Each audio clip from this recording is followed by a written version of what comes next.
What's up, guys? It's Toad back with you for Better Off Dead Saturday, May 24th.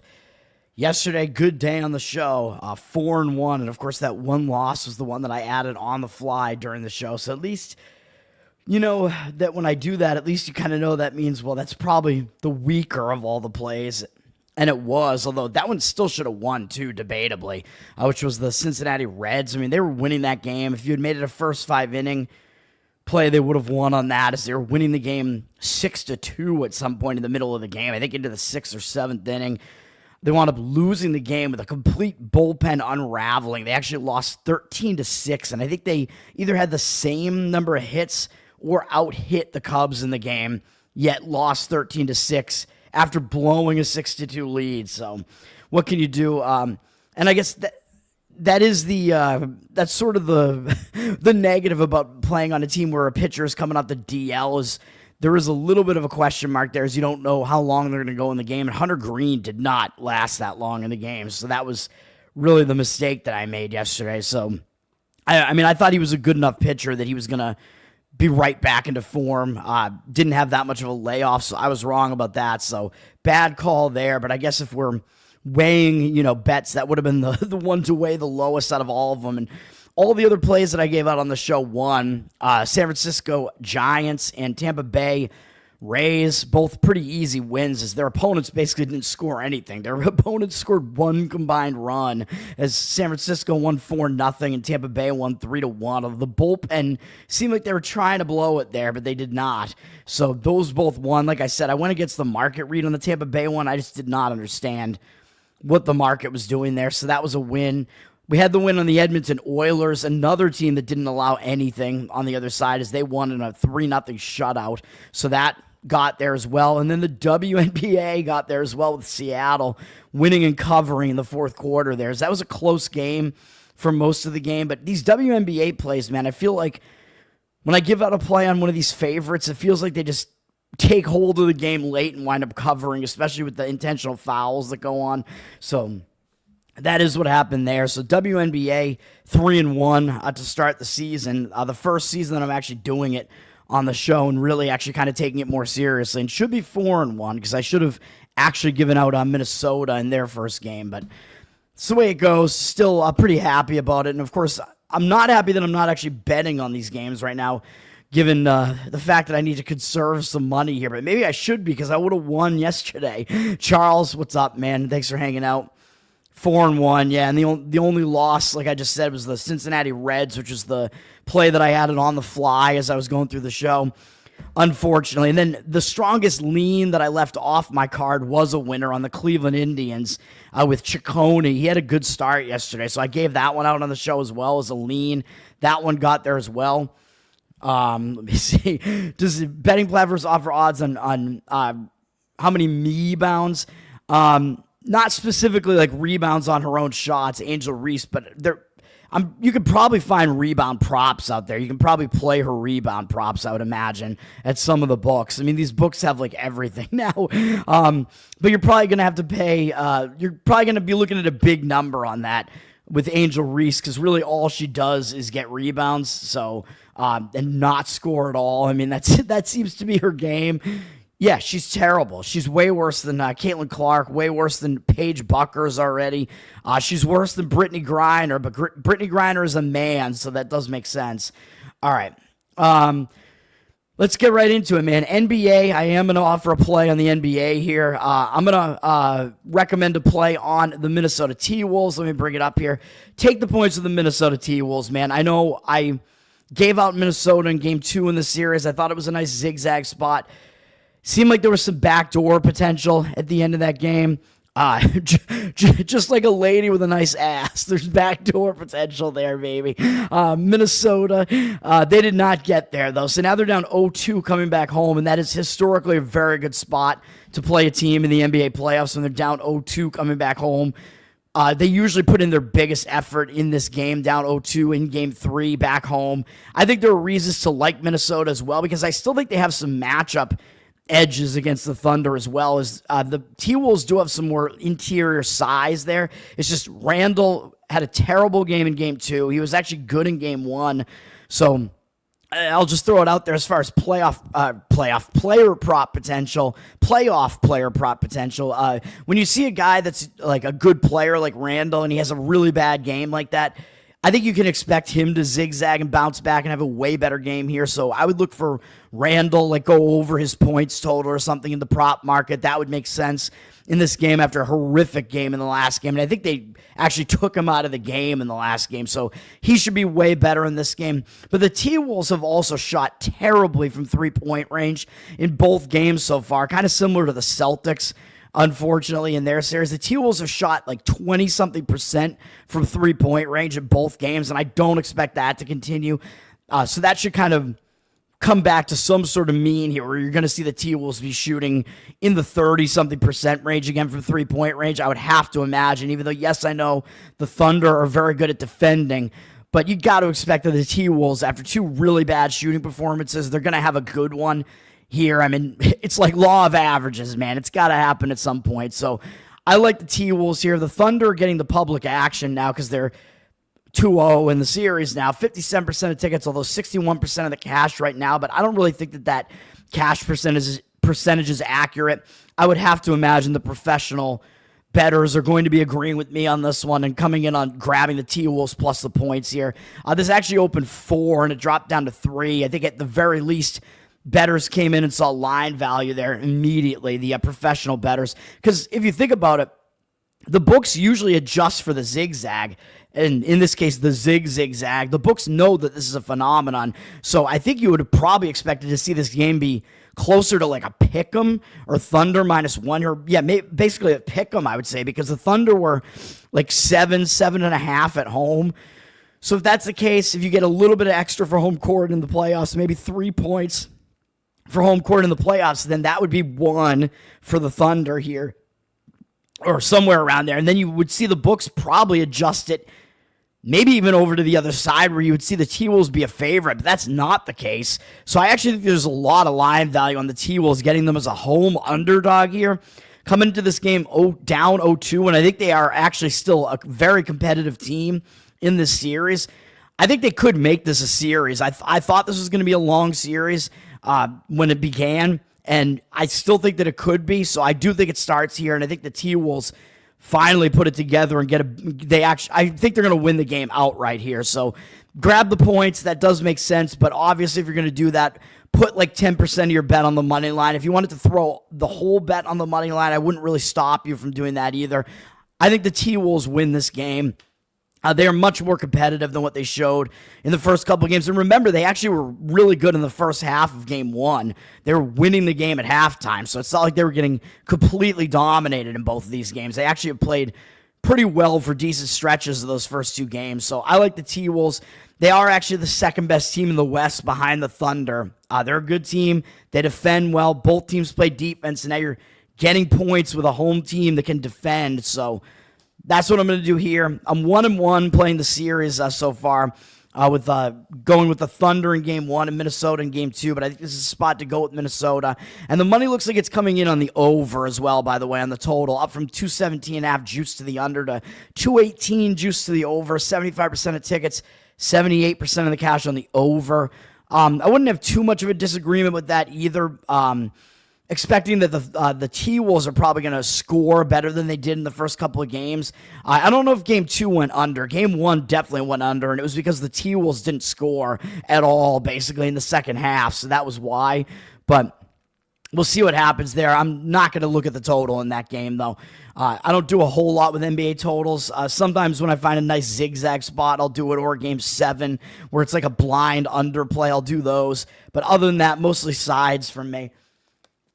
And with a quick turnaround time and travel, I would say an over does kind of make sense because you could get like some tired defenses potentially in a game like this. So I think it does make sense. Brittany Griner. Yeah, Brittany Griner is a man. I mean, there are videos of her topless out there, and she does not have tits at all. So, like, she's definitely a man. She probably has an Adam's apple. Small market teams in the playoffs. Yeah, obviously, I'm rooting against the Knicks, obviously. I kind of like the T-Wolves. I like what they're doing. So, I mean, if I had to pick a team to win out of the remaining teams, it would probably be them. But if anybody wins besides the Knicks, then I'll be fine with it.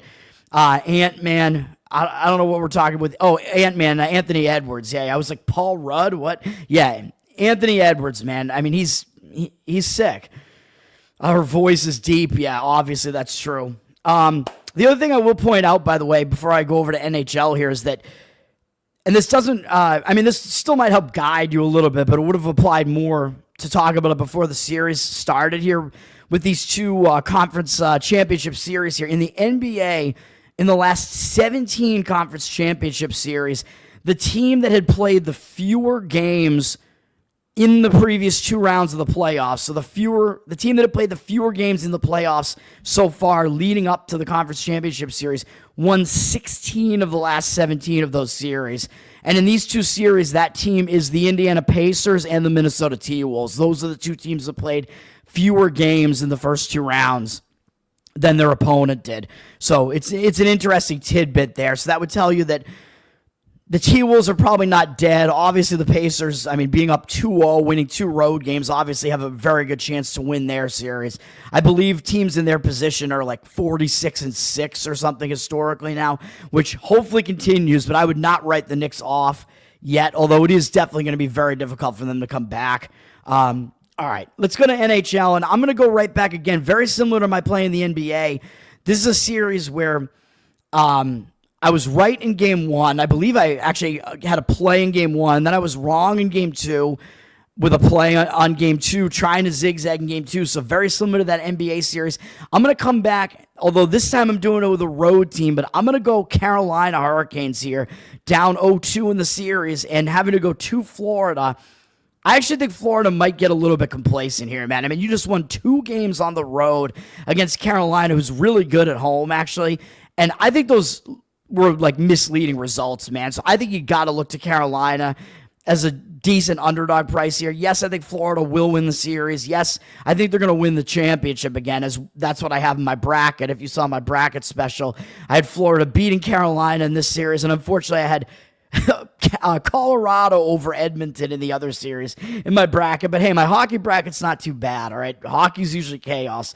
But if you look at these first 2 games, man, first of all, Carolina's down 0-2, so you know you're going to get, like, one of the biggest efforts you're going to get out of Carolina is going to be right here, man. They're almost facing elimination here. They got to show up, and you're getting them as an underdog price, whereas Florida, can kind of afford to take their foot off the gas a little bit here. Carolina's still a good team, and we're looking at a team that just lost 5-0, man, and teams that are coming off like really ugly score results like that and getting shut out like that, those teams usually are a team you want to look to play in the next game. So I think that's it's a good spot to play Carolina here after being shut out, and they lost the first game 5-2.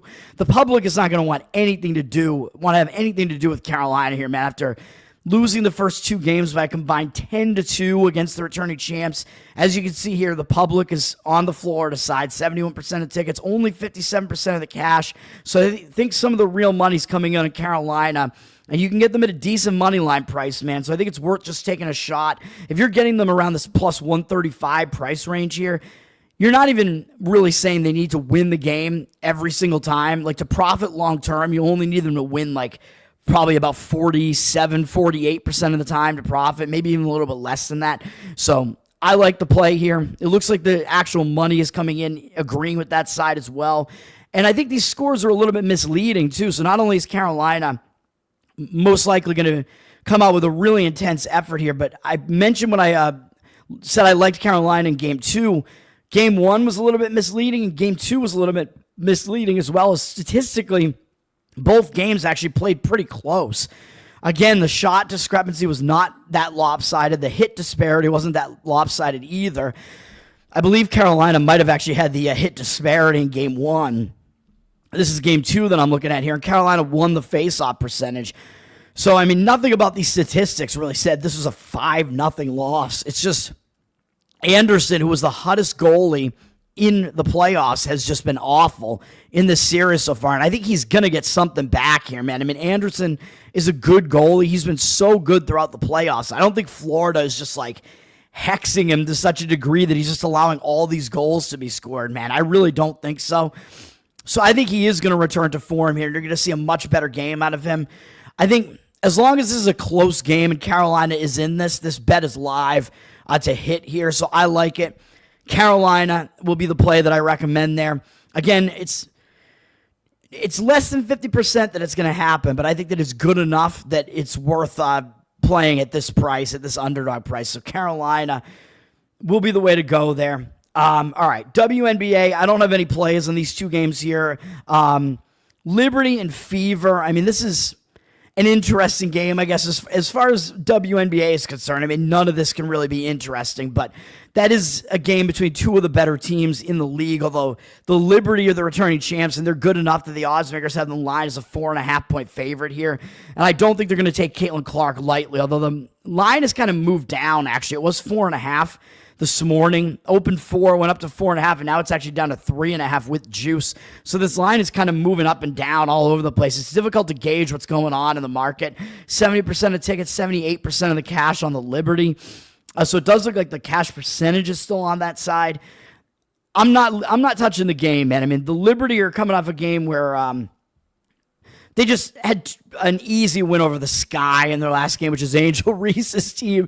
They're not a good team at all. The Liberty just kind of had an easy game skating by them there. I think it's probably a double-digit favorite there. So they just had kind of a tune-up game. So they're coming into this game in a good position. And Indiana just played kind of a lackluster game really against Atlanta, even though they won and covered. And that was one of my plays that I gave out on the show where they did cover by a half point when all was said and done. But that wasn't the greatest game for them. I think maybe they had one eye looking ahead to the Liberty, really. But I thought they were still going to be focused in that game because Atlanta had just beaten them the game prior to that when they played. So Indiana still got the job done there. It wasn't the greatest performance. Both teams are going to show up in this game, so it's hard to gauge, motivationally. I don't think there's really an edge one way or the other. So we'll see what happens. And then Dallas at Atlanta. It looks like the money is coming in on the Atlanta side, up from 5.5 to 7. 82% of the cash coming in on them. 67% of tickets on the Dallas side. I don't disagree with the Atlanta side here. I mean, Atlanta is coming off that tough loss, though, to the Fever. So that was a big game for them. So they are coming off that. So I hesitate a little bit, but Dallas, I mean, they're still going through growing pains, as we know. They have Buckers now.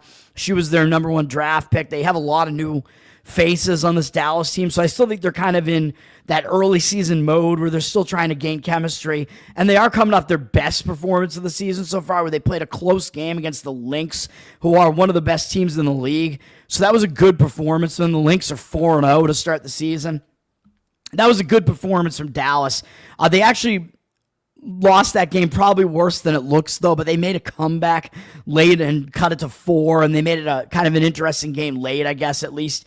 So off of a performance like that where they played hard and they didn't go away, it might not be the greatest spot for Dallas either, and their chemistry issues they might be having early on might still kind of show up in this game. And of course, they're facing Atlanta, which is, speaking of Brittany Griner, that's the team that he/she is on. So not going to recommend a play on either of those, but that's what we got going on there. Let's go to Major League Baseball, where I have 3 plays I'm going to recommend, and I have one more game that I will at least have a strong lean on. Boston, Baltimore. We got one game done in the afternoon when it was nice out, and the Red Sox absolutely embarrassed Baltimore 19-5. I mean, this Baltimore team, man, they are bad. Just ridiculous.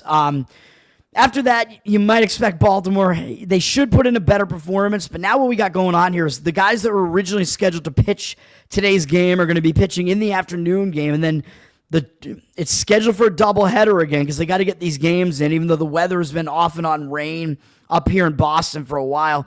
Lucas Giolito, who was supposed to pitch 2 days ago, he sucks so bad. The Red Sox keep pushing him off, and he's scheduled to pitch the night game now, and we don't have a pitcher decided for Baltimore yet. It's just crazy, man. So we don't know who it's going to be, but I will tell you that Giolito, I've mentioned it on the last 2 shows, so I don't really want to spend much time on this.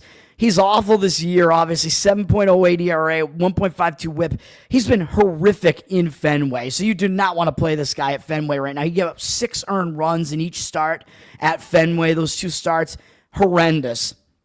Although against Baltimore, his career numbers are okay, and 67 at-bats. a really good 20-1 strikeout walk ratio. Starting to become an Asian person or something. Strikeout walk ratio. 10 strikeouts in 25 at bats against O'Hearn. 254 average overall, 664 OPS. So Giolito does have decent numbers against Baltimore, but there's no way that I trust him in Fenway. So needless to say, not recommending a play in that game. And we don't even know who's pitching for Baltimore.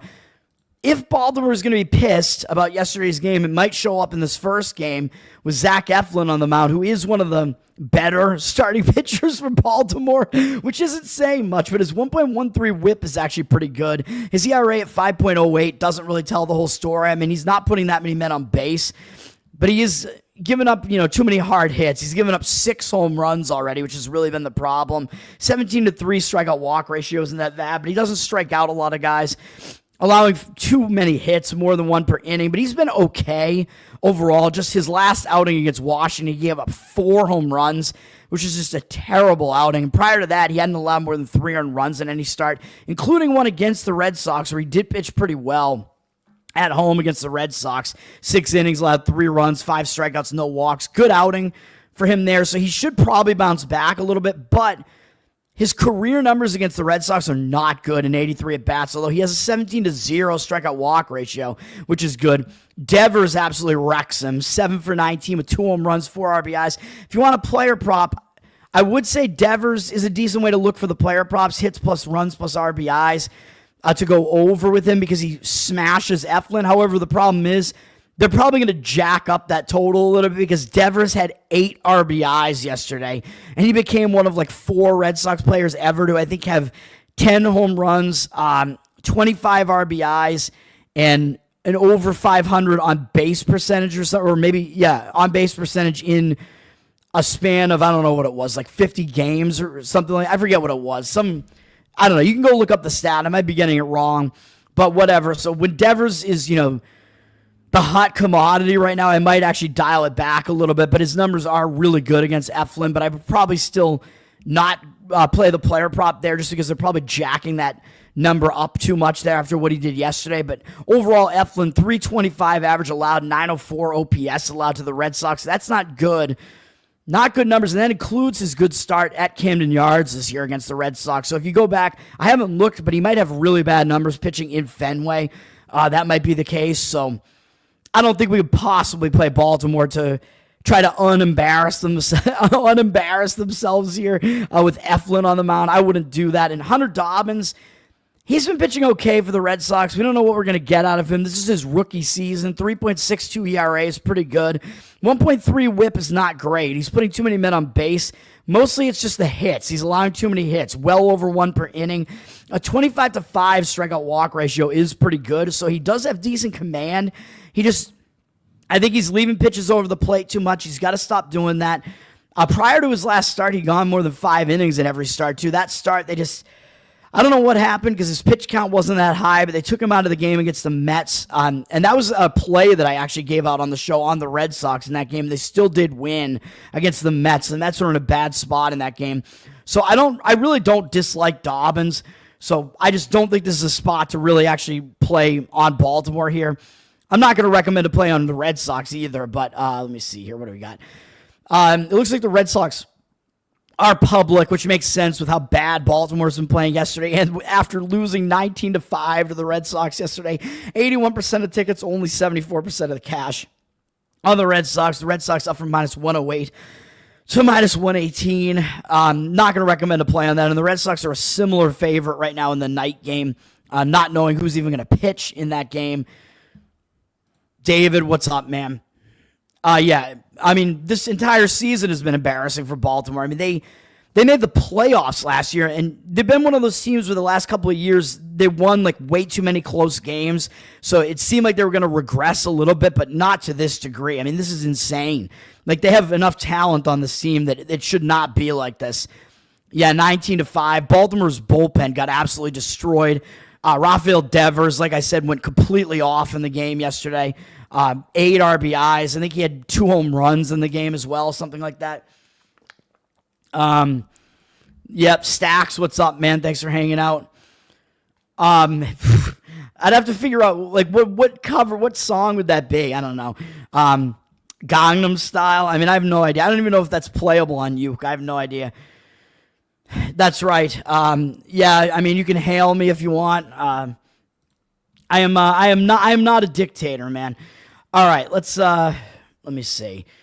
Let's run through it, man. That's the Boston Red Sox. Kansas City at Minnesota. I mean, you do have to go back and look at what happened yesterday and see like what the bullpen usage was, which I'm not going to go into that much detail because, for time's sake, I don't want to take too long with this show. But I always go over the starting pitching matchup at the very least. I said I leaned to the under in that game yesterday, I believe, on my show, and it did go under. It was just a matter of was Cameron for Kansas City actually going to pitch well, and he did pitch pretty well. Lopez pitched well on Minnesota's side as well, so that game went under. Cameron looks like he's maybe a decent young pitcher there for Kansas City. We'll see. I mean, one start against kind of a weak offense doesn't tell you a whole lot, but still. Michael Wacha is on the mound here for Kansas City. Obviously, he's a veteran, very experienced pitcher, 2.86 ERA, very good this year, but 1.24 whip. It seems to always be the case with him that his ERA, I mean, he consistently does this, where his ERA is always kind of right in that like 3 range. He's like a pretty good pitcher, but his whip is always higher than you would like to see, yet he just kind of gets away with it. I mean, that's just kind of his style. He's a good command pitcher, doesn't strike a lot of guys out, doesn't allow a lot of hard hits. That's just the way that it is. I mean, again, very consistent, limiting the damage. He's only allowed more than 3 earned runs once this entire season, which was hilariously against Baltimore in his second start of the season. Overall, he's been good since then, but against Minnesota, his numbers career-wise actually aren't that great. In 91 at-bats, a 23-3 strikeout walk ratio is pretty good, but 286 average allowed, 770 OPS. That's a bit on the higher side, I would say. So I don't love Wacha against Minnesota here. And Zebby Matthews is pitching for Minnesota. He's one of their young guys who they brought up for a little while last year, and he definitely struggled, and he is struggling again this year, but he only had 1 start so far, and it was against a decent Milwaukee offense, but he walked too many guys in the game. He gave up too many hits. I mean, 5 hits, 3 walks in 3 innings. That's not going to do it. 5 strikeouts, though. He does seem to have good strikeout stuff, so it's possible that he starts becoming something. I mean, this guy was a highly touted prospect. He's kind of an intimidating presence on the mound, too, at 6'5". He does have some velocity, so I think he can become a good pitcher. We just haven't seen that yet, so I hesitate to do anything with him here. Kansas City also did see him last year, I think a couple of times, and in 28 at-bats, Kansas City was okay at hitting him. 286 average, 739 OPS. So I'm not going to come in and play this game, and the market read is actually all about Zebby Matthews here. As you can see, Minnesota's all the way up from minus 115 to minus 135. Although it looks like at that price, the money is starting to come back on Kansas City a little bit. 50% of tickets, 55% of the cash. So maybe it was the false move on Matthews there on Minnesota, and the actual money wants to come in and take Kansas City at the better price, although I'm not sure about that. But we do see a lot of money coming in on the under, flipping the total from 8 juice to the over to 8 juice to the under. I would be really hesitant to do that as well because, like I just showed you, both pitchers' matchup stats against these opposing lineups isn't that great, even though both lineups are actually not that good. But I'm just going to stay away. 64% of tickets on the under, 94% of the cash on the under, so the market read is going that way. Arizona and St. Louis. I lean to St. Louis in this game, man, because I like the starting pitching matchup. I think St. Louis used a little bit more of their bullpen yesterday, which was a game where they actually beat Arizona. So Arizona's going to kind of be in a little bit of a bounce back spot here, but I don't know if they do it in this game, which I'll talk about the starting pitching matchup in a little bit. Arizona's bullpen, even though I think they're a little bit less rested, with St. Louis using a little bit more of their bullpen yesterday, Arizona's bullpen is very bad. I do have the bullpen stats up here again. Arizona, they're a bottom 5 bullpen in the league ERA-wise here, so not a good bullpen. St. Louis, a bit better than that. I don't even know where St. Louis is. They're like middle of the pack somewhere, yeah. So Arizona does not have the better bullpen overall. Merrill Kelly is pitching for Arizona. He's pitching well this year. I mean, he's a veteran. He knows what he's doing. 3.26 ERA, 1 whip. Very good. His strikeout rate has been actually really good this month, too. A 27-3 strikeout walk ratio this month and fewer than 1 hit allowed per inning. He's getting it done this month for sure, pitching really well. Overall numbers quite good this year, allowing way fewer than 1 hit per inning. Nice 52-15 strikeout walk ratio. But Against St. Louis, it's a different story. His numbers are bad in 56 at-bats. You got Contreras, player prop alert there, 6 for 10 with a home run off him. Donovan, 4 for 9 with a couple doubles. Each of them have a walk as well.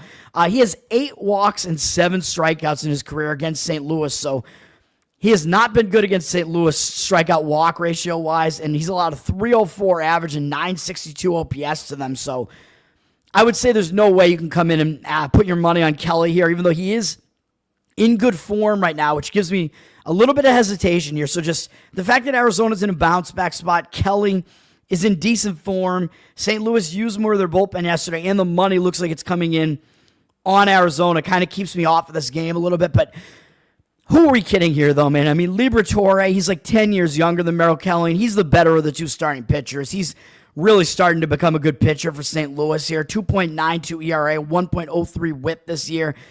Not a whole lot to dislike about this. 47-8 strikeout walk ratio is very good. Fewer than 1 hit per inning. Only 2 home runs allowed.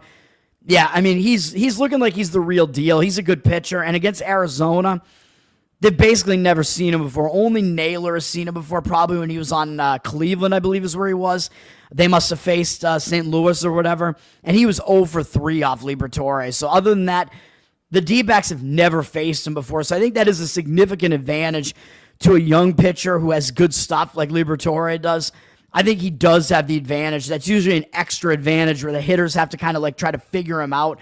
So I disagree with where we see the market percentage here. I like St. Louis in this game as a lean. I'm not going to give it out as a play, but I lean to St. Louis here. They're up from minus 104 to minus 109. 57% of tickets, 63% of cash coming in Arizona. And if you want to take the bullpens out of the equation, although I don't even think you would really need to do that because Arizona's bullpen sucks. But, I mean, a first 5-inning play in St. Louis, I wouldn't really disagree with that either. So that would be a lean there. Next up, I do have a play, and it's on a total. I actually have 2 totals, and they're both overs today.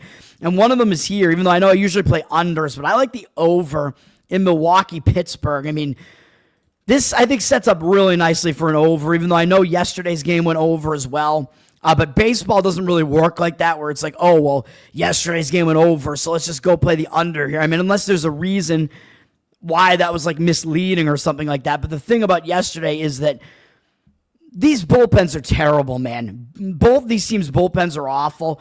I mean, Milwaukee is up here like in the bottom 7, and then Pittsburgh is only 2 spots below that. So they're both bottom 3rd bullpens. So that's not good, even though, yes, I know the Pirates don't hit well. The Brewers do hit well, but I think in a pitching matchup like this, I think we're going to see some offense here. Yesterday's game went 10 innings. Skeens pitched well. Actually, I was wrong about Peralta. I mean, Peralta still held them down and only allowed 1 earned run, but Skeens outpitched him in the game, which, I mean, I didn't say that wasn't going to happen, but I thought Peralta would be a little bit better in the game. But then the Pirates wound up actually using more of their bullpen than Milwaukee did, as they used 6, 7 relievers here, whatever this is. I think 6 relievers. I'm trying to get dust off my mic shield here. Brewers used 4 of their relievers, and we're talking about, again, 2 bullpens that aren't that good, and they both got used up yesterday. So that's kind of where this overplay kind of starts here. The bullpens look like it's a pretty over-conducive spot here, even though, sure, after an extra inning yesterday, maybe the bats will be slightly tired, but I just don't really think so. I think it's more that the bullpens are going to be a bad situation here. And then if you look at the starting pitching, Quinn Priester is pitching from Milwaukee. No, thank you. I mean, for an over, yes, thank you. 4.66 ERA is not good, but 1.47 whip is terrible. I mean, Priester, he's not good, man. I know last few starts he's allowed 3 or fewer earned runs, but 12 to 10 strikeout walk ratio this month, that's not good. That's not going to get it done. He has not had an outing this year where he hasn't at least walked 1 guy, and he's walked multiple guys in all but 1 outing. And yes, I know his last 2 outings, his walk numbers actually decreased, but still, I mean, his numbers overall terrible. 25 to 22 strikeout walk ratio on the season. Horrendous. I mean, you cannot walk this many people. I'm sorry. Pittsburgh, they haven't really seen Priester, but they're 2 for 6 off him. Lifetime. And of course, you know, Priester's probably not going that deep into this game. So the bullpens are going to be coming into this game for Milwaukee. And their bullpen is definitely not good this year, although they do actually have talent in the bullpen and they are starting to get a little bit better. So there is that. But still, I don't trust the pitching here for Milwaukee, and I don't trust the pitching for Pittsburgh either with Mitch Keller, even though his 3.88 ERA is decent, a 1.31 whip is not great. He's, again, putting too many men on base, and yeah, he's been in decent form this month, 22-6 strikeout walk ratio, but I just think this is a bad spot for him, man. 48-17 strikeout walk ratio overall, still over 1 hit per inning, but against Milwaukee, these numbers are horrendous against Milwaukee.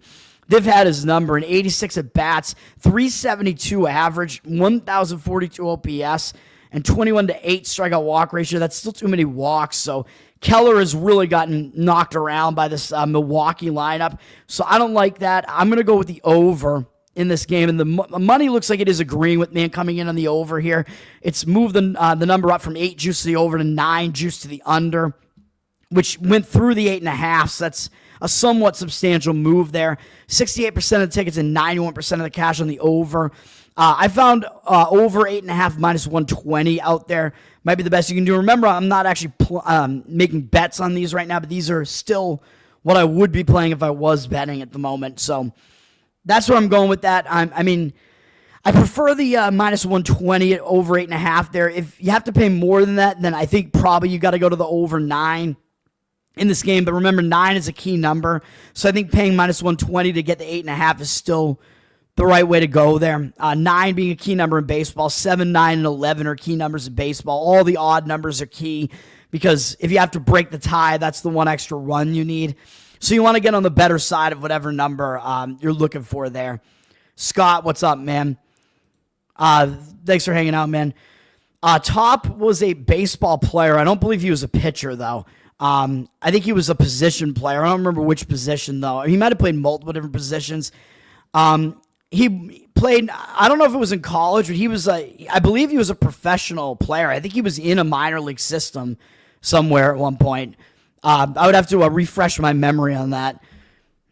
Something like that. He's Puerto Rican, man. They all play baseball. But yeah, I'm pretty sure that he was in some organization for a little while at a low level. All right, let's go to San Francisco and Washington. This is kind of an interesting one. I had San Francisco yesterday. They got the job done for me. Don't think I want to touch this game. Kyle Harrison is pitching for San Francisco. Now, he's a really young guy, and they had him in their starting rotation actually the last 2 years. Did pretty well 2 years ago. Did a little bit less well last year. His whip went way up last year to 1.35. I mean, he was putting way too many men on base, man. More than 1 hit per inning last year. The walk number wasn't that great last year. This year he's been pitching well, but he's been doing it out of the bullpen. It's only been 4 appearances for him so far. He's been pitching out of the bullpen, but it looks like they might be trying to work him back into the starting rotation. So we will see, but he is a lefty, which can kind of throw hitters off, as lefties just have these weird arm angles and you don't see them as much. So hitters do tend to struggle a little bit more against lefties. This season out of the bullpen, 3.38 ERA, 0.94 whip. But we don't know how long he's going to go in this game, man. I mean, yes, he's getting a start, but it might be likely that he'll not go that deep into this game, and then San Francisco will turn it over to their bullpen. And they have one of the kind of elite bullpens in baseball. I mean, they actually have the best bullpen ERA in all of baseball right now, 2.62. So that's usually that's something to keep in mind. Usually you do want to be playing like full games with San Francisco. You don't want to be avoiding playing on San Francisco's bullpen. But Harrison, decent pitcher. Washington has seen him a little bit, though, and he hasn't done that well against them in 24 at-bats. 6.0 strikeout walk ratio is good, although 3 of the strikeouts are Abrams. 333 batting average and 778 OPS. So Harrison hasn't done that well against Washington. And Jake Irvin is pitching for Washington. He's one of their better starters. 3.88 ERA, 1.16 whip. I mean, I think it's actually a debate. I think you could debate that he's actually their best starter because I don't like that Gore walks too many people, even though Gore is a major strikeout man. I actually kind of like Irvin's stat profile a little bit better. That's just the way that I am. And although this month it hasn't been good with a 7-6 strikeout walk ratio for Irvin, but overall, pretty good numbers this season. He doesn't come in and strike a lot of guys out, though, and he's allowed 10 home runs, which is a concern, but fewer than 1 hit per inning. He doesn't really walk too many guys. So that's all good. But against San Francisco, he has not done well. He's had it rough. It's been rough, guys. 39 at bats, 385 batting average against him, and 1,107 OPS. So that's not great. So actually, both pitchers have actually kind of struggled a little bit when they faced these opposing offenses. So I don't really want to come in. I don't want to play on these starting pitchers. Don't really want to play an over either, at least not full game, because San Francisco's bullpen is good, although Washington's bullpen is bad, which kind of negates it. The cash is coming in on the over a little bit, on the over 8.5 here. 55% of tickets, 63% of the cash on the over. And money is coming in on San Francisco, actually, as a road favorite, which is how disrespected Washington is in the marketplace. I mean, Washington does suck. But San Francisco, maybe they're playing a little bit above their pay grade here, but San Francisco is a team that does have a good, they are very good at pitching at the very least. Up from minus 131 to minus 135, 66% of tickets, 71% of the cash coming in at San Francisco. So the money is coming in on the San Francisco side. I'm not going to do anything with that. Yeah. He played left out because they left him out. I don't know. I thought, my guess would have been that he was an infielder, but I'm actually not entirely sure. Puerto Ricans all do play baseball. And one of the other reasons I don't think Top is a pitcher is because he's not tall enough.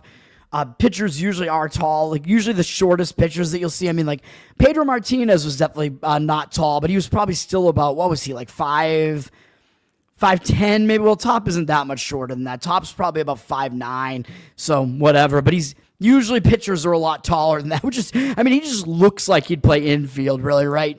Kind of a shorter guy. I mean, I don't know. Let's see. All right. What was I doing? Oh, Chicago, Cubs, and Cincinnati. I am going back and playing this series again here, but this time I'm going with the over. And unfortunately, it's gone up to 9.5. I know that key number. If you want to play over 9, you have to play over 9 at like minus 130 now or something like that, which I think is a little bit too much of a price. So I was like, yeah, whatever. Over 9.5 plus 100 is what I'll put it out as on the show. Even money. Again, I know you're on the wrong side of 9 here, having to go over with the hook there, because a lot of the games could land 9, but still, I think we're going to see scoring in this game. And yes, I know we saw a lot of scoring yesterday, unfortunately for me, because Cincinnati was that last play that I gave out on the fly on the show yesterday, and they were up 6-2 when they gave up 11 runs late in the game. I mean, what the hell is that? 11 runs in the last 3 innings of the game. The hits were even. It was a 13-13 game hit-wise, and yet Cincinnati loses 13-6. I mean, it's ridiculous. After being ahead, again, 6-2 into the 7th inning. Absolutely ridiculous.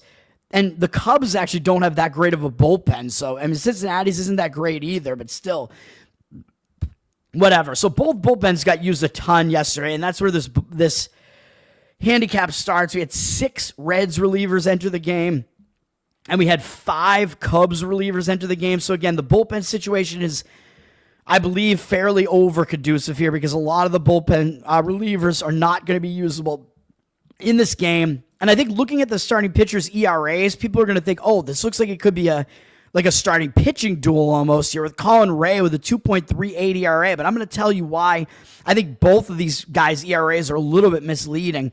Colin Ray, yes, he's been pitching well, but he's starting to pitch a little bit less well, which I was thinking he was going to regress a little bit. I mean, he's not a guy that comes in and blows guys away, and he's 34 years old, man. I mean, I know he's changed some things with his pitching. He pitched in Japan for a bit. He's gone through some career progression here, but he's just not as good as his ERA looks. 2.38 ERA. His whip is up to 1.2, which isn't that great. Over the last month, a 13-8 strikeout walk ratio in 23 innings is fairly alarming. I mean, he's not striking out a lot of guys. That strikeout walk ratio is bad. He walked 2 guys in every single appearance, and it was against almost no good lineups too. Pittsburgh, Miami, White Sox. I mean, he still didn't allow that many runs, and he allowed 4 against San Francisco, which was a little bit of a step up in class there, but still, Ray, I don't completely trust him, and against the Reds, his numbers are not good in his career. In 65 at-bats, he's allowed 5 home runs to 5 different batters, so like half of their lineup has home runs off him in the past. 308 average and 994 OPS, so Ray has not been good against Cincinnati, and we're looking at Great American Ballpark, remember here, which is a home run conducive ballpark as well. It's a good hitter's park, so it's it's not a bad idea to be looking towards overs in this ballpark. And then Andrew Abbott on the other side, really good ERA, 1.8 and 1.11 WHIP. Can't really dislike any of that. I mean, I agree. I like Abbott. I think he's a good pitcher, well below 1 hit per inning allowed. I mean, the walk number's a bit high at 15, 43 to 15 overall. That's not great. This month, 23 to 7. I mean, it's a good strikeout rate this month for Abbott. He's in good form right now, but one of the issues is this is the Cubs, man. This is going to be the best offense he's faced all season. I mean, look at the offenses that he's faced so far. Pittsburgh, Baltimore, Colorado. I mean, I know that was at Coors Field, and he actually didn't do well in that game, and he walked 5 guys. So that wasn't even a good game for him. St. Louis also walked 4 guys in that game. Atlanta, White Sox, Cleveland. The Cubs are going to be the best offense that he's faced so far this season, man. So I think he's going to regress a little bit. And if you look at his numbers, even though he is in decent form right now, his numbers against the Cubs are not good. In 23 at-bats, he has a very alarming 6 walks to only 1 strikeout against them. Swanson does have 3 walks against him, so that ratio is horrible. And overall, a 348 average and 1,135 OPS. So Abbott has really struggled as well in this matchup against the Cubs. So over is going to be the play in this one. The market seems to agree with this one too, flipping it from 9 juice to the under. Unfortunately, we did not get the better number on this to go over the 9 here. It's 9 juice to the over. If you can still somehow find a 9 over at minus 120, I would play it that way. 53% of the tickets are on the under. Again, it looks like even the public kind of looks at this and thinks, oh, 2 really good starting pitcher ERAs here, under. I mean, which seems crazy because the public usually is not going to want an under, especially in a Cubs game. But in this game, I think the public is not really that heavily on the over here at the very least. We have 51% of the cash right now on the over. So that is what I like here. It looks like the money is coming in on the Cincinnati side, which I mentioned that was the case yesterday too, which I think it wound up still being the case. But that did not work out well yesterday. But it does look like, again, it's a situation where it's like a pick-the-winner price on the side. It looks way too easy to take the Cubs. The team with the better record who won yesterday 13-6, which looked like a blowout, but it really wasn't as they were losing most of that game. So a little bit misleading. It looks way too easy to take the Cubs. Almost looks like a trap. Down from minus 115 to minus 111. 71% of tickets on the Cubs, 71% of the cash coming in Cincinnati. And if you do like the Cincinnati side, I think at least the one thing is that Abbott is a lot more used to pitching in this stadium, and he pitches okay, I think, in this very hitter-friendly park. So, all right. Now, next up, San Diego, Atlanta. This is actually the last play I'm going to give out on the show, and that's the Atlanta money line. Finally, I'll give you one side here today, and I do have a strong lean in the next game, by the way, that I almost want to make a play, but I will make a play on Atlanta here. I'll give out a play on the show. I like this one. It looks like the market read is heavily on the Atlanta side here. 51% of the tickets, although I saw the ticket percentage on San Diego a little while ago, but now it's on Atlanta. But 85% of the cash on Atlanta, who have flipped from a plus 104 dog to a 111 favorite. I think this is a good spot to play Atlanta here, man, for a few different reasons. Let's try to go through them here. Not just the starting pitching matchup, but I think I like how this sets up, and I like basically the splits and all the matchups here. So I really actually like this play. So Atlanta lost yesterday. So I think we have a good situational spot for Atlanta, as yesterday I think was more of a bad situational spot as they return home from a road trip, even though it was kind of a shorter road trip. But as I usually point out, when a team returns home from a road trip, they're usually a bit distracted coming into that next game, which I think was the case there, maybe a little bit, even though, well, you can't really be that distracted against San Diego, though, right? Because San Diego was the team. I pointed this out yesterday, which is why I didn't want to play against Atlanta yesterday, and it was a close game yesterday. Both teams are coming off extra inning games the game before that. Atlanta, I mean, they still need to beat San Diego, man, which is going to factor into this handicap today. San Diego beat them, knocked them out of the playoffs last year. So Atlanta's still looking for playoff revenge for that, because Atlanta is now 0-5 against San Diego in the regular season this year, and they still have not gotten their playoff revenge yet against the team that eliminated them last year. Well, I think it happens today, man. I think this is going to be the case, because when a team returns home and they have kind of a bad game, they usually do way better in the next game. And not only is that a situation here, so you have a second game back home, which is almost always a positive spot for the home team. we have another factor coming in, which is yesterday was actually a reverse injured player theory spot because Acuna came back for Atlanta yesterday, and he's debatably their best hitter. And he's been out for almost the whole season up to this point. He came back yesterday. So I know it's not as big as when you're bringing a star player back in basketball or bringing a quarterback back or something like that. Yeah, one hitter in baseball doesn't mean as much. But still, I think it was a bit of a reverse injured player spot there where Acuna comes back. Maybe the team's like, okay, we got him back. We can, sort of relax a little bit. And I think that's kind of like the sentiment when a guy comes back. But he comes back and you don't play well and you lose that game. Now in his second game back, I think you're going to see a much, much better effort out of Atlanta here. You're going to see a much better offensive effort here out of Atlanta. So I like all of that. So that's all good. And as far as the bullpens are concerned, San Diego did use more of their bullpen in the game yesterday, even though San Diego has a pretty elite bullpen. They used one more relief pitcher than the Braves did, and they did use a couple of their best relievers. They used Suarez, their closer, yesterday, so he's probably unavailable. I mean, Adam only made 2 pitches, so he is probably still available today if they want to use him, but Morejon is also one of the back end of their bullpen, so those guys may all be unavailable today. Their closer will be unavailable today. So San Diego, I mean, they do have a good bullpen. They've actually dropped off a little bit. They were one of the top bullpens in baseball, but they've actually been a little bit worse recently to the point where Atlanta is actually right in that same range bullpen ERA-wise as San Diego is. They're middle towards kind of the upper third, basically. I think San Diego's still in the upper third, and Atlanta's actually been a decent bullpen, kind of under the radar, so I'm not worried about the bullpen, really. I think we're fine here with the bullpen situation. And then starting pitching matchup, you might be looking at me like, what are you doing here, Toad? You like Michael King. Michael King's a really good pitcher. Yeah, I know he is, but in this matchup, I don't actually like it. I don't think so. 2.59 ERA, I know. 1.02 whip.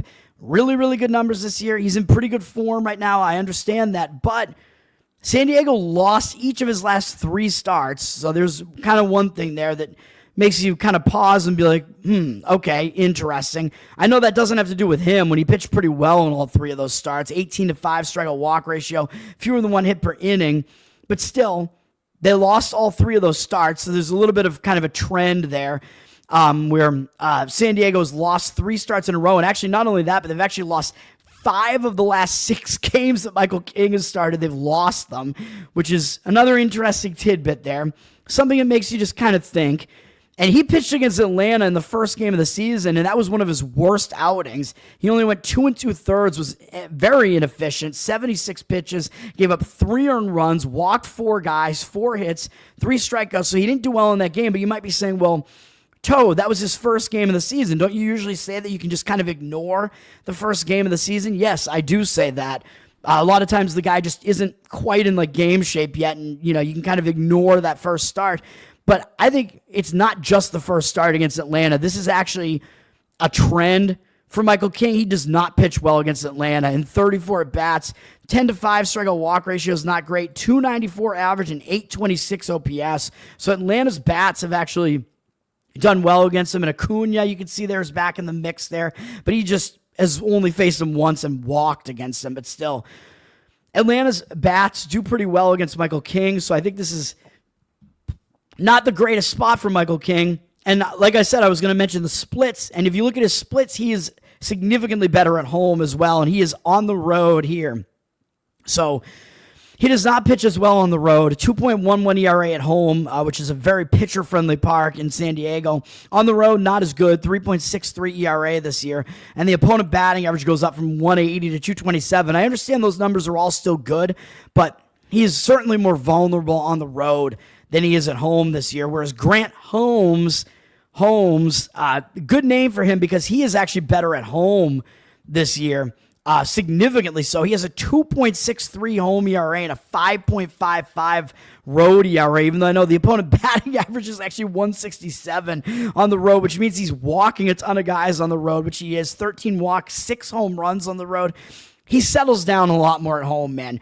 His road strikeout walk ratio is 18-13, but at home 31-12 and a 220 opponent batting average. So even though the opponent batting average is better on the road somehow, which makes no sense, he is way, way better at home. ERA-wise and strikeout walk ratio-wise. Just overall, his numbers are way better at home. So Grant Holmes is a home body, a home pitcher. So I like Holmes a lot better for those reasons. Oh, and by the way, he's also way better in the day, and I believe this is a day game, right? Yeah, it's a 4:10 p.m. Eastern game, which this is an Eastern time location, though, so it still qualifies as a day game, I believe, especially, when we're headed into the longer days there. So it's still pretty much going to be light out when the game ends. So this qualifies as a day game. Holmes has a 1.35 ERA in day games this year and a 4.40 at night. So he's better in day games as well, even though he's had fewer of them. But that's still a little bit of something to look at. And King, I believe, actually was slightly better in night games than day games. So all the splits seem to line up nicely for Holmes here. And then if you want to look at his stats, just overall in the season, 4.01 ERA, but a 1.18 whip indicates that his ERA actually should probably be a little bit better than that. He's shown glimpses, and he's actually had a good month of May, 23 strikeouts to 8 walks. The walks isn't that good, and yeah, it was because he walked 4 guys against the Red Sox, so he didn't have a great outing there. I mean, he still only allowed 2 earned runs in that game against the Red Sox. That was the game where I gave out a play on Atlanta in that game. And Atlanta, speaking of blowing 6-2 leads, Atlanta blew a 6-2 lead in that one, so isn't that just great? So another one that I think should not have been a loss for me. That was a loss, but whatever. That was at a tough venue to pitch at too, Fenway. So Holmes now being back home, I kind of like it here for Holmes. And against San Diego, not a big sample size at all, 7 at bats, but he's held him to a 1-for-7 clip and 3 strikeouts. So 143 average and 429 OPS. So I think the situation sets up very nicely. It looks like the market read is on Atlanta as well. So basically all the signs, the starting pitcher matchup, the splits, everything basically is putting me on Atlanta here. So, and then I guess to finally finish it off here, it just looks like it's a trap. I mean, you got Atlanta as a small favorite here, and they're 24-26 overall, whereas the Padres are 28-21. The public is going to look at that and think, like, what the hell? I get the Padres as a small underdog with Michael King on the mound, who's the pitcher with the way better ERA, too. You get the better starting pitcher ERA and better team with the better record, and the team that's won not only 5 straight games, but going to the playoffs last year, they've won at least, I think, 6 or 7 straight games against the Braves. So the public is only going to want to take the Padres here. But I think that's the wrong way to go. And as you can see, the Padres, they're definitely fadeable on the road, as they're actually below 500 on the road. Even with yesterday's win, they're 12-13 on the road. And the Braves, even with yesterday's loss, are 15-8 at home. So they've been way better at home than on the road. So it lines up very nicely for a play on the Braves. Play the Atlanta Braves at that small money line price there. Seattle-Houston, I actually like Seattle in this game as well. And this is the first one that I'm leaving off the actual card. I'm very tempted to give out a play on Seattle. I like Seattle in this game. I don't quite want to do it, but I like Seattle. They flipped from plus 116 dog to a minus 107 favorite-ish. 57% of tickets, 80% of the cash coming in Seattle. So again, I think the money is coming in on the Seattle side there, and I agree with it. If you look at yesterday, Seattle did win yesterday, so I know it is kind of a bounce-back spot for Houston, but I don't know that they get it done in this game here, man. And Seattle have actually been good on the road. They're 16-10 on the road, which is the same as the Astros, 16-10 at home. Or maybe the Astros might be one game better than that because I'm looking at yesterday's box score. So the Astros might be 17-10 at home now, and the Mariners 16-11 on the road, but still pretty good. They're a good road team. The Astros, when we start this handicap, we're looking at yesterday's bullpen usage, and because Gusto started for the Astros, they had to go to their bullpen, so they used more of their bullpen yesterday, and their bullpen blew the game yesterday, but they also used more of their bullpen. Yes, I know Seattle used some of their bigger bullpen arms yesterday to close the game out, but they actually only used Vargas for 9 pitches and Munoz for 7, so I don't think it's really even totally out of the question that they might use them back-to-back days. Although I think both teams played the game before that too, so they won't use them 3 days in a row, but I don't know if those guys pitched the day before then or not. So yeah, Seattle used a couple of high leverage bullpen arms there, but Houston used a few of theirs too. So I think Houston's bullpen is in somewhat worse shape than Seattle's coming into this, even though Houston does have almost an elite bullpen at this point. Second best bullpen ERA in baseball. Seattle's still like a top 10 bullpen ERA. They're not bad either. So I think at worse. The bullpen situation is kind of a wash here. And then I like the starting pitching matchup, man. I mean, Brian Wu, whenever this guy's on the mound for the Mariners, I'm kind of looking his way. 2.65 ERA, 0.87 whip. I mean, this guy, for years now, this guy just does not allow base runners. I mean, his strikeout walk ratio in the month of May is 25-1. Just absolutely ridiculous. And 18 hits allowed in 25 and 2/3. He just puts up ridiculous stats. He had one bad game at the A's, which, of course, that's a very hitter-friendly park. He allowed 5 runs in that game. Still went 6 innings and had a 6.1 strikeout walk ratio. That still wasn't even that bad of a performance for him. I like Brian Wu a lot, man. 55-8 strikeout walk ratio overall. 42 hits and 57 and 2/3. Really, really good stuff. Against Houston, very good numbers as well, and a small sample size of 25 at-bats, but he's held him to a 160 average and 432 OPS and 6-1 strikeout walk ratio. So he has good numbers against Houston's lineup as well. I do have a little bit of a concern. Just if you look at his splits, he is definitely better at home. I mean, these splits are crazy. At home this year, he has a .93 ERA, and on the road, 3.52. So he's still good on the road, but he's way, way more dominant at home, at least right now. But, I mean, the stats are just good overall, though. And then he does actually pitch worse in day games as well for whatever reason. And this game, I believe, is still a day game, right? Let me see. It's 4:10 p.m. Eastern, so it's 3:10 p.m. where this game is being played Central Time, so that is a day game where Wu was a little bit worse. So the splits give me a little bit of pause, but I would still say this is almost a play for me. Framber Valdez is pitching for Houston, and he's starting to pitch well again. I mean, he has runs where he's really pitching well, and he's definitely in a groove right now. 28-6 strikeout walk ratio this month, fewer than 1 hit per inning. He's allowed 4, 1, 1, and 3 earned runs in these starts this month. Not allowing more than 3 earned runs in any of his last 3, going at least 7 innings in each of them. Granted, one was against Texas and one was against Kansas City, and those are not good lineups. Seattle's lineup isn't great. They're maybe a little bit better than that. Overall, 59-19 strikeout walk ratio, well below 1 hit per inning for Valdez. 3.57 ERA, 1.13 whip. So Valdez, he comes in, he strikes guys out. He is a little bit wild. I mean, that's just kind of his thing. Up against Seattle, though, he actually has not been historically that good. And 220 at-bats. They have a lot of at-bats against him. They actually have 7 home runs off him from 7 different hitters. So 7 out of the 10 batters that have faced him before have home runs off him. 52-24 strikeout walk ratio. Isn't that great? It's a lot of walks. And 282 batting average and 789 OPS. So Valdez doesn't have very good numbers against Seattle's hitters. Polanco, by the way, if you want a player prop there, he specifically does a lot of damage. 12 for 25 with 2 doubles, a triple, a home run, 4 walks, and 3 strikeouts. So Jorge Polanco, maybe a way to look there for a player prop. But Valdez is in good form right now, and he is a better pitcher at home with 2.77 home ERA this year and 4.14 on the road. And he is better in day games as well, 3.12 ERA, 3.89 at night. So the splits kind of favor Valdez a little bit there, but I don't think that's enough. I lean to Seattle.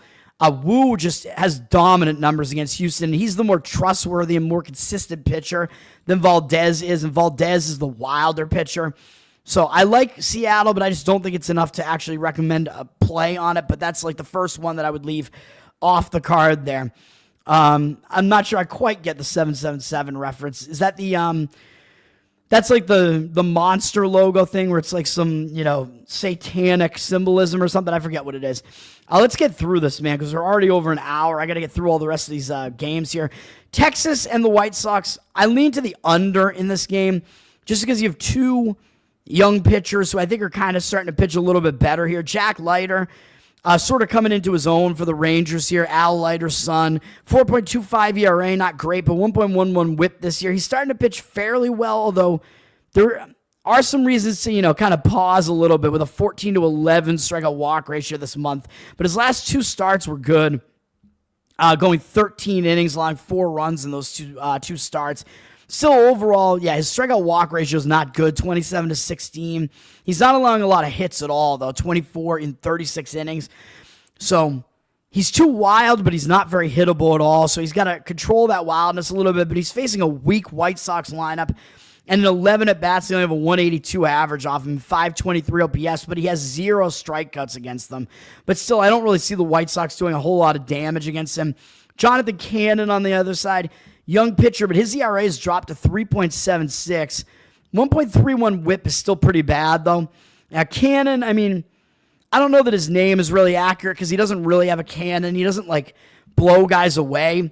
Doesn't have a high strikeout rate, but he's been okay.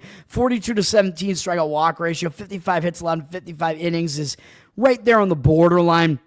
But over the last month, he actually hasn't walked anybody in the month of May. A 15-0 strikeout walk ratio in 23 innings. So he's allowed more than 1 hit per inning, but he's allowed no more than 3 earned runs in any of these starts, and that was a road start against the Cubs, which is not an easy draw.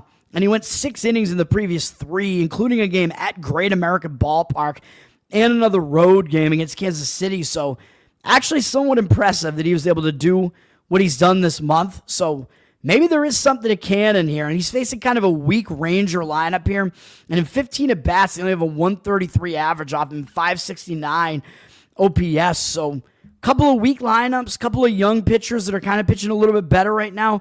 I would lean to under in this game. The total was 8, juice to the over at minus 125, down to 8, juice to the over at minus 114. Now it looks like consensus. 63% of tickets, 68% of the cash on the over, but I think that move might mean more than the percentages do on that one. So I lean to the under in that game. And we do see some significant move in the direction of the White Sox, too. With Texas down from minus 170 to minus 137, which is crazy. 83% of tickets on them, 60% of the cash, though, coming back in on the White Sox. So it looks like the market read is strongly on the White Sox as well. Yankees, Colorado. I mean, the Yankees actually lost yesterday in Colorado, which is crazy. Colorado, a historically bad start to the season. I think they started 8-42, which I think is a historically bad record through 50 games. Even worse than last year's White Sox, who I believe had a historically bad full season record. You got to expect probably the Yankees are going to bounce back here and win this game. But do you want to lay like minus 330 up to minus 350 with the Yankees here? I don't think you do, even though their ace, basically, Max Fried, is on the mound here. 1.29 ERA, 0.93 whip.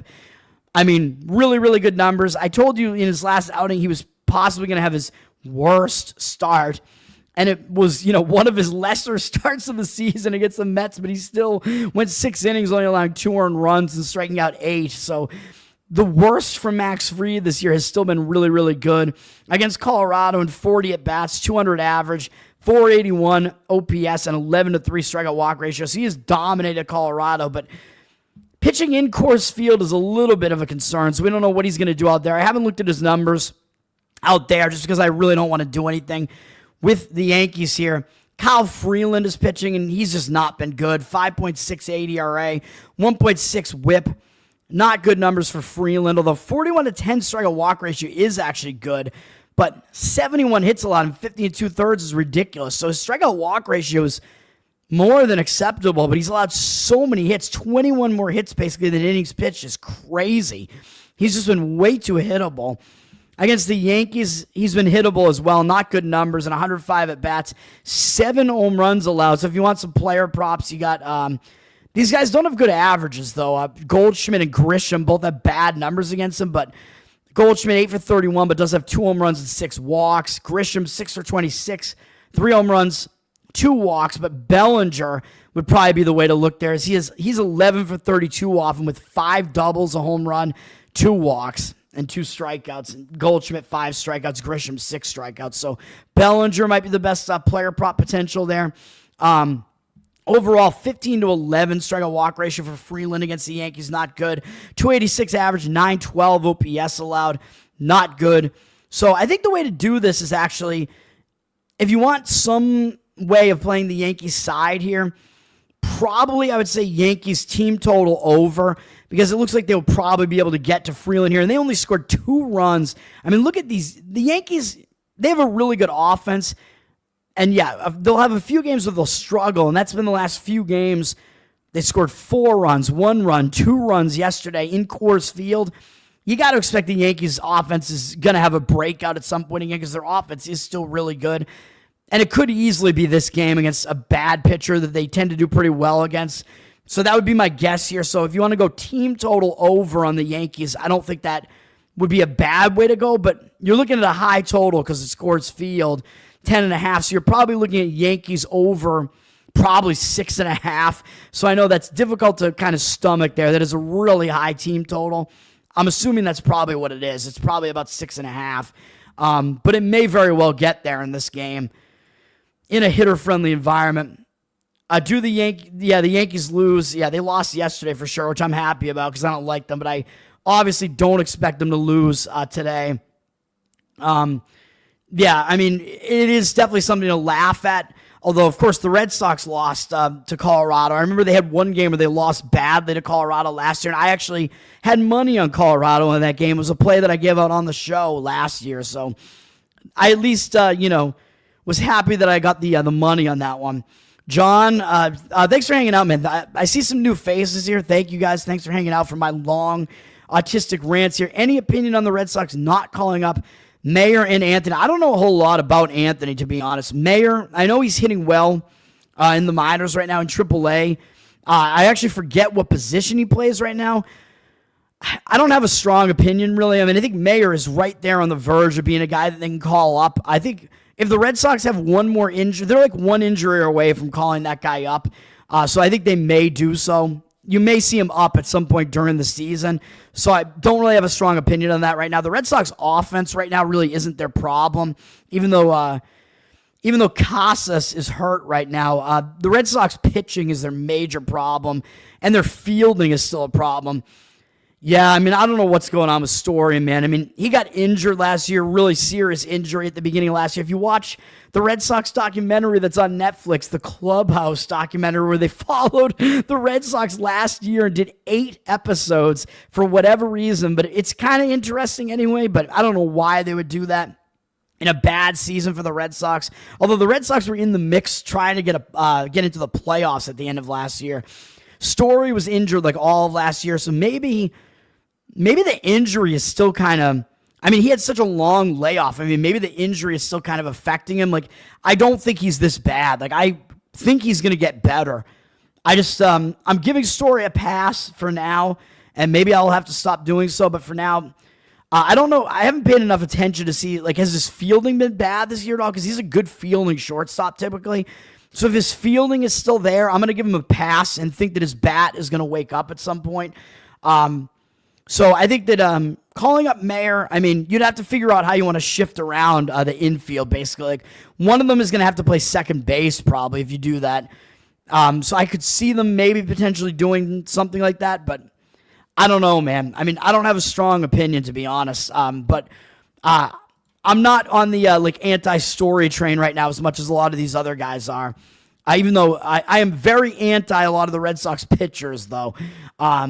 I'm basically anti-everybody except Crochet. I mean, the rest of this pitching staff, all of them, I think, should go away. The doctor that he had was great, yeah. Oh, I like Story, yeah. He seems like a cool guy, yeah.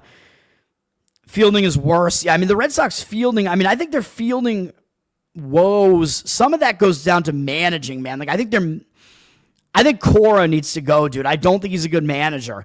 I think, yeah, he won a World Series. That was like his first season where he had all the guys that, I mean, he had a stacked team that year, man. The team had so many good players, and everybody besides Devers is gone from that team. So, I mean, it was hard to screw that up with a team that was that good. You got to have a lot of baseball. You need like locker room chemistry, man. So the Red Sox don't have that right now. And I think a lot of that does go to the manager. And you need some guys on the team that step up and become leaders. And it seems like Devers is not that. Like, the Red Sox need some guys like that in the clubhouse, man. You need some of those veteran players that could do that. And they have maybe too many young players as well. So I don't know what to tell you, man. But I think it does come down to kind of like the management and focus. And I don't like the ownership either. Like, I think they're playing way too much small ball here. I mean, you're the Red Sox. You have a ton of money. I mean, you have to spend money on some elite players, man. I mean, that's still the way that you win in baseball, even though I know baseball, you seem to have like a different team winning the World Series every single year pretty much. But still, those big money teams are almost like always there as long as they're like doing it right. Even though I know the Yankees basically have the biggest market, like they have the most money out of everybody, and they still like they've only won one World Series the last like 2 decades plus or whatever. So maybe I'm wrong about that, but the extreme small ball that like Billy Beane was doing didn't get the A's any World Series either, though. So got them to the playoffs sometimes. But Toronto, Tampa Bay, Barrios against Boz. Now, this is a repeat of this same pitching matchup happened like a week or so ago, or a week and a half ago or so. Actually, I think it was the second to last start that each of these guys made was up against each other. And I went with Tampa Bay in that game. It was a win, but I think I got lucky on that game because the handicap had a lot to do with the starting pitching matchup, and I thought Boz had the better of the matchup, but he did not pitch well in the game. Neither pitcher pitched well, and Tampa wound up winning 11-9 in that game late. And now we're going to Steinbrenner Stadium, which seems to be a little bit more offense conducive. So if you wanted to go over 8.5 in this game, I don't know if I would hate that because both of these pitchers sucked so bad in that previous game, but it looks like the money's coming in on the under for some reason. 50% of tickets, 89% of the cash on the under, and the total is flipped from 9 juice the over to 9 juice the under, so the money is all coming in on the under. Not sure I really agree with that, although Barrios, I mean, he's only 30 years old, and his career numbers suggest that he's not going to continue pitching as badly as he has been. I mean, this 1.43 whip is awful. 4.19 ERA is acceptable. 1.43 whip has got to get better because that's indicating that he's pitching worse than his ERA suggests. 25-10 strikeout walk ratio this month is not good. His ERA this month is almost exactly what his season ERA is, 4.13. I mean, I think he's starting to pitch a little bit better, but he's still putting a lot of men on base via the walk. He's got to stop doing that. 53-25 strikeout walk ratio, not great. And especially when you're allowing 1 hit per inning. You got to stop walking, guys, if you're Barrios. So that's his problem. Against Tampa Bay, his numbers really aren't that good, which is what I mentioned the last time when I actually played Tampa Bay, that previous game where the same pitching matchup came up. 104 at-bats, 269 average isn't terrible, 815 OPS is a little bit on the higher side with 7 walks against them, 23 strikeouts. So again, the walk number is high.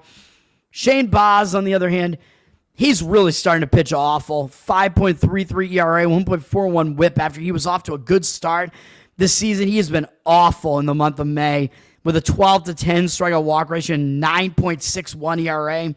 That's not going to cut it, and that's including bad starts where he gave up 7 runs against a weak Kansas City lineup, 5 runs against a weak Miami lineup. Not good. So he's not in good form right now. And that game against Toronto was good enough to keep his team in the game, and they wound up winning the game, but he wasn't great. That was the game that I mentioned I had to play on that game back then, which still was his best strikeout to walk performance in the month of May, 6-2. So he actually does have good matchup numbers against Toronto still, in 54 at-bats, a 17-4 strikeout walk ratio, 204 average, and 610 OPS. So Baz still does have good numbers against Toronto and does, I think, have the upper hand in the pitching matchup, but the money is coming into Toronto. I just want nothing to do with this game. It's down from -120 to -113 on Tampa. 57% of tickets, 85% of the cash coming into Toronto. Of course, I was right on Tampa yesterday. Got the game right. They won. Toronto, I think, only had like 4 hits in the entire game. They really did nothing offensively. Expect Toronto to do better offensively in this game. That's really all I have to say about that. So, I mean, Toronto's going to be a little bit angry probably about how the last game turned out. So, I don't know. Bregman, Bregman has been a good pickup for them. His offense has been good. He's fielding pretty well over at third base, a lot better than you're going to get out of Devers. That was a good acquisition. Look, the Red Sox had 2 really good offseason acquisitions, Bregman and Garrett Crochet. I mean, obviously I'm not going to complain at all about either of those acquisitions. Cleveland and Detroit.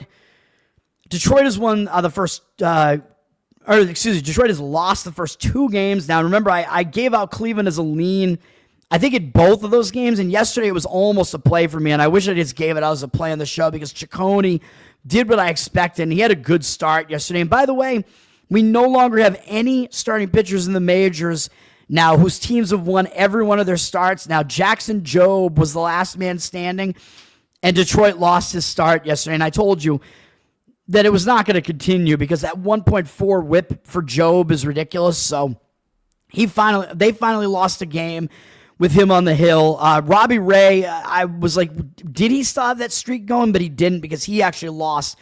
San Francisco lost the previous Ray game against Kansas City. So Robbie Ray and Jackson Jobe were the last two remaining starting pitchers whose team had lost no games in games that they started, and now both of them just lost their last start this week. So that's just kind of an interesting tidbit. But I think Detroit is going to show up in this game, man. I mean, do you really think they're going to get swept at home here? I highly doubt it, so I lean to Detroit here. I think they're playing another game tomorrow, but still, Detroit has a very good home record, and even though, yes, I expect some regression out of Detroit because they've been beating up on bad teams, they're still really good at home, and I think this might be the game where they finally get a win here. Luis Ortiz, pitching for Cleveland, he hasn't been very good. 4.66 ERA, 1.39 whip. Strikeout rate is good this month, 20 in 16 and a third innings, but 7 walks, a lot of walks. He's putting a lot of guys on base. And his numbers against Detroit are not good. In 27 at-bats, a 5-4 strikeout walk ratio, a 444 average, and 1,072 OPS, despite not even allowing any home runs against them. So he does not do well against Detroit's hitters. On the other side, Casey Mize is coming back from injury. And as I keep saying, I actually like playing these kind of veteran pitchers coming back from injury. Sometimes it works out and sometimes it doesn't. But Mize was off to a good start before he got hurt. 35-9 strikeout walk ratio, 34 hits allowed in 42 and 2/3 innings. Hasn't had a long layoff. He went down early in May after pitching really well in Coors Field as well.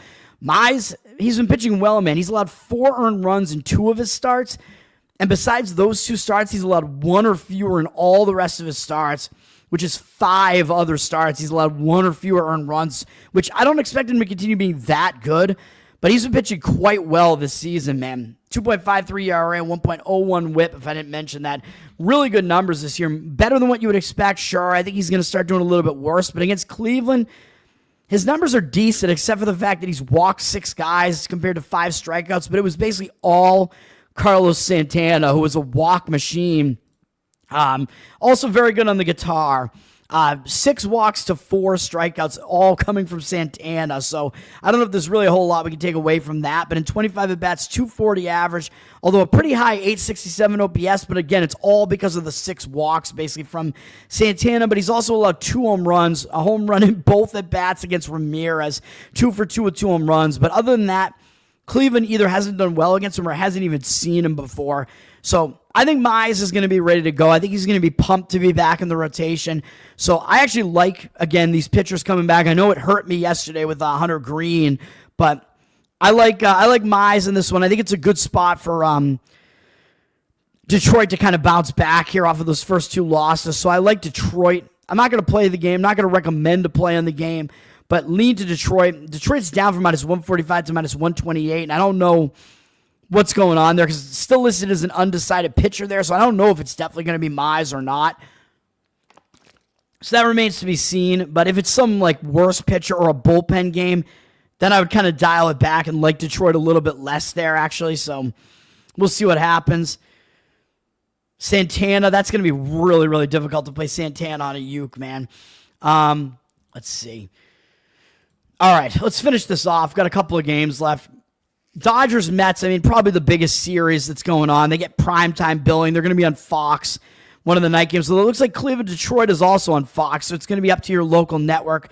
I'm sure that in most locations, they're probably going to get Dodgers, Mets, because that's the game everybody's going to have their eyes on. By the way, I forgot to mention, one of those plays that I had on the show against the Dodgers in their loss streak that they had, they're the one with Landon Knack listed as a starter. That wound up not counting for me as a bet. That wound up being that was I I don't remember if that was while I was still betting or not.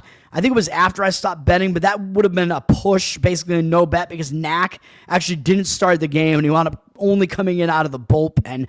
So that loss on the Dodgers actually wasn't a loss. It actually was a no bet, because usually books are going to specify these starters need to start for the bet to count, and that really is what you want, because there's so much at stake on the starting pitching matchup.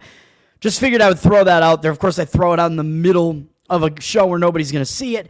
Dodgers, Mets, you got Gonsolin pitching here for the Dodgers. The Mets lost yesterday in dramatic fashion in extra innings yesterday. A 13-inning game where the Dodgers came through and won the game. Crazy way to lose that game for the Mets. So the Mets losing a game like that to the Dodgers, I don't know if they're going to be able to bounce back. Both teams used a ton of their relief pitchers, as I think there was a rain delay in this game too, because Canning and Kershaw both only went 2 innings, 2 2/3 innings, respectively, as Kershaw went 2, Canning went 2 2/3. So I think there must have been a rain delay or something, because Kershaw actually didn't allow anything in the game, so I don't think they would have taken him out that soon. Canning was throwing too many pitches and not doing well in the game. I'm telling you, Canning probably going to regress. But because both those pitchers got taken out of the games, a ton of the relievers had to come in. And yes, the Mets have a good bullpen, a top 3 bullpen ERA. The Dodgers bullpen has not been up to expectations. They're kind of in the middle of the pack bullpen-wise. So the Mets have a better bullpen. Both teams use a ton of their bullpen yesterday, so the Mets probably have the bullpen edge, but I actually don't think they have the starting pitching edge. Gonsolin, even though his numbers don't look good, 4.05 ERA, 1.3 whip, and he's probably really only in the rotation because they have so many injuries to their pitching. Coming off a really bad start against Anaheim where he walked 5 guys. Probably one of the games I lost, to be honest. One of those Dodgers bets that I had. Overall, 24-9 strikeout walk ratio is okay. In 20 innings, 17 hits allowed. That's not really that bad. So he's actually pitching okay and kind of better than his numbers look. Against the Mets, his numbers are pretty good in 39 at-bats, 205 average, 603 OPS. So Gonsolin has actually been decent against the Mets. David Peterson is a guy that I continue to say I just don't know how he continues to do this with a 1.33 whip, which isn't very good, maintaining a 2.86 ERA. I got to think his ERA is going to continue to get worse. I mean, look at his strikeout walk ratio this month, 17-11. That's awful. You cannot keep walking guys and getting away with it, man. It's just, if these offenses that he faces just have some timely hits off him, he's going to allow more. I mean, it doesn't make any more runs. It doesn't make any sense. A 47-20 strikeout walk ratio on the season is pretty bad. So I just don't see how Peterson can continue doing this. 2 seasons in a row, and the Dodgers might be a team to really get to him because he's been bad against the Dodgers in 93 at-bats, 398 average allowed, 1,133 OPS, 7 home runs allowed. Freeman is 6 for 21 with 2 home runs off him, Betts is 3 for 11 with a walk, 3 RBIs. Freeman does have 1 home run off him. Enrique Hernandez, 4 for 8 off him. Ohtani, 5 for 10. I mean, some of these guys wreck him. Page is 3 for 4 with a home run. Rojas, 7 for 14 with a home run. Will Smith, if he's not punching people in the face, 2 for 5 with a home run and a walk and no strikeouts. So David Peterson does not have the upper hand in this matchup, man. Even though, yes, the Mets have a very good bullpen, but the bullpen is all used up. So I don't even know what would get out of the bullpens here. But I would lean to the Dodgers again in this one. I think it's going to be tough for the Mets to bounce back there, but the money is all coming in on the Dodgers. So the market read, on the Mets. The market read is on the Mets, and I just don't really agree with it. Up from -110 to -117, 77% of the cash there, but 54% of tickets on the Dodgers. Again, I just don't really see it. So what can you do? Now we got the Philadelphia battle. Philly against the former Philly A's. So we have the Philadelphia Phillies against the homeless A's, who long ago were Philadelphia Athletics. Very crazy. Christopher Sanchez is pitching. He's been one of the best starters for Philadelphia, man. And they have a really nice starting rotation. 3.1 ERA, 1.18 whip. So his whip is now below 1.2, a 20-6 strikeout walk ratio this month in 18 innings, only 10 hits allowed, including a start at Coors Field. He's pitching well. I like Sanchez. But again, he's pitching in a very hitter-friendly park, but he just pitched in Coors Field, so he is actually kind of used to pitching in a pitcher-friendly park now. And against the A's, they're 0 for 3 off him, so they basically haven't seen him before, but the guys that have are 0 for 3 with a strikeout off him and a 0 OPS as well, so they haven't reached base off him either. He's hard to get, man. Playing hard to get. So I like Sanchez here, and I actually don't hate Springs either in this matchup for the homeless A's. 3.91 ERA, 1.25 whip. He's been serviceable. 14-5 strikeout walk ratio, only 15 hits allowed in 24 2/3 innings against, in the month of May, I should say, including a start against the Dodgers, where he actually pitched pretty well on the road. Crazily enough, 1.46 ERA this month. Springs is actually pitching fairly well. And against the Phillies, in a small sample size, 12 at-bats, he has 3 strikeouts, no walks, 167 average and 500 OPS. So Springs has actually done well as well. So I might actually say that this is a spot where maybe the lean is actually the under, even though it's really, really dangerous to play an under in a game in this Oakland stadium where balls fly out of the stadium. But at least it is at night where maybe it won't be quite as warm there. The money looks like it's coming in on the over, but I don't quite agree with that. And on Action Network, it looked like the signals are actually on the under. So it's really hard to read here. I would lean to the under, but I really can't play an under in a game in that Sacramento stadium, man. I just can't do it. But this might be one of those spots where maybe it makes sense to do so with this starting pitching matchup. Total is flipped from 9.5 juice to the under to 9.5 juice to the over, though. 75% of tickets, 95% of the cash on the over. So according to the pregame numbers, the market read looks like it is on the over. And then last night, Miami, Anaheim, last game on the schedule, I should say. Anaheim still has not lost, man. They've now won, 8 games in a row or something. And I told you, even though it was a spot that looked like it might be a fade spot, I didn't want anything to do with Alcantara, and he just cannot return from injury, man. It's very sad. He went from like a Cy Young candidate to a guy who's probably going to be out of the league just because he wrecked his arm and he's not coming back from surgery. It's bad. But in this game, I'm not sure that Anaheim's going to lose their streak in this game either because Cal Quantrill is pitching for Miami, and he's awful. 6.37 ERA, 1.54 whip, and he was on Colorado last year, but getting out of Coors Field hasn't even served him well. 29-15 strikeout walk ratio is bad in 41 innings pitched, 48 hits allowed. You get it. He's not good. This month, he's been a little bit better. 13-5 strikeout walk ratio, including a couple of actually like a decent start against the Dodgers and a not-so-good start against the Cubs. But still, 13-5 strikeout walk ratio this month, 3.14 ERA. I still don't think he's very good, though. And against Anaheim, his numbers are bad in 89 at-bats. 315 average allowed, 722 OPS allowed, 18-4 strikeout walk ratio is good, but he has not really been good against them in general. Tim Anderson is 8 for 20 off him, if you want some player props there. And Rengifo, I don't even know how you pronounce that guy. Rengifo, Luis Rengifo, 3 for 6 off him. So there's another potential. And Taylor Ward, 5 for 9 with 4 RBIs. Quantrill, not good against Anaheim. You get it.